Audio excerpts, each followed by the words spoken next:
Assalamualaikum warahmatullahi wabarakatuh.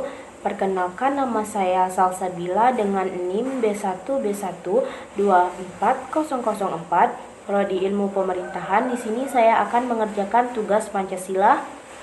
Soal yang pertama ada, menurut Anda bagaimana sosok manusia yang Pancasila? Seorang individu yang menjunjung tinggi nilai kemanusiaan, toleransi, dan persatuan. Dia mengutamakan keadilan sosial, menghargai keberagaman, dan berperilaku berdasarkan prinsip moral yang mengedepankan kesejahteraan bersama. Baik, soal nomor 2 ada, apa perbedaan aliran etika deontologi, teleologi, dan keutamaannya? Coba bandingkan perbedaan ketiga aliran tersebut. Berdasarkan contoh, deontologi fokus pada kewajiban moral berdasarkan aturan. Contohnya berbicara jujur meskipun bisa merugikan diri sendiri. Teleologi menilai tindakan berdasarkan hasil atau tujuan. Contohnya berbohong untuk melindungi seseorang. Keutamaan menilai tindakan berdasarkan karakter baik individu. Contohnya seorang pemimpin yang jujur dan bijaksana. Soal yang nomor 3 ada, jelaskan secara singkat makna dari kelima sila Pancasila. Sila pertama, ketuhanan yang Maha Esa, menghargai agama dan kebebasan beribadah. Sila kedua, kemanusiaan yang adil dan beradab, menjaga martabat manusia dengan keadilan.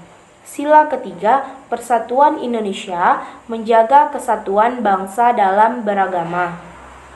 Sila keempat, kerakyatan yang dipimpin oleh hikmat kebijaksanaan dalam permusyawaratan perwakilan, mengutamakan musyawarah dan demokrasi. Sila kelima, keadilan sosial bagi seluruh rakyat Indonesia, mewujudkan kesejahteraan dan keadilan sosial. Baik, soal nomor 4 ada, jelaskan yang dimaksud dengan etika Pancasila.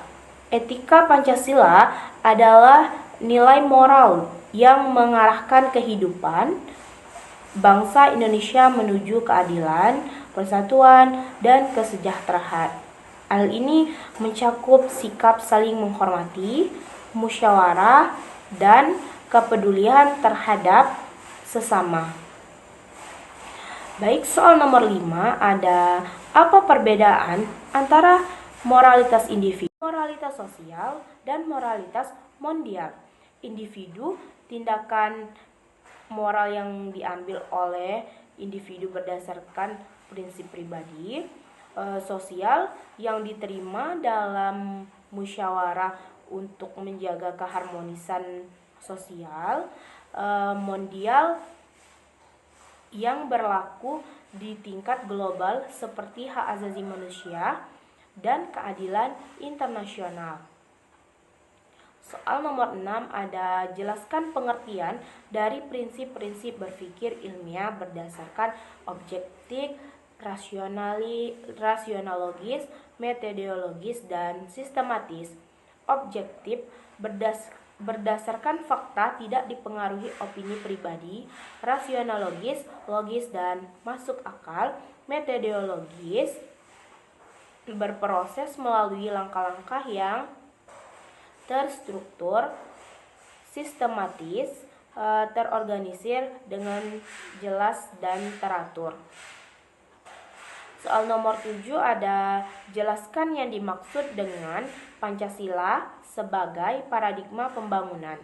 Pancasila sebagai paradigma pembangunan berarti pembangunan harus mengutamakan nilai-nilai Pancasila seperti nilai keadilan sosial, pemerataan, dan kesetaraan untuk kesejahteraan seluruh rakyat.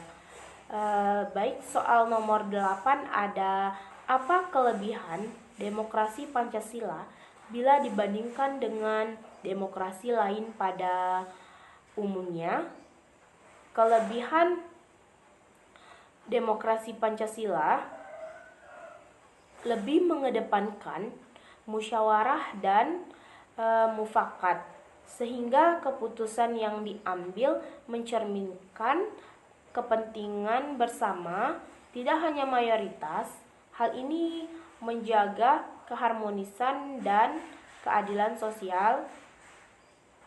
Soal nomor 9 ada analisis kasus korupsi di Indonesia dan bagaimana mengatasinya berdasarkan Pancasila.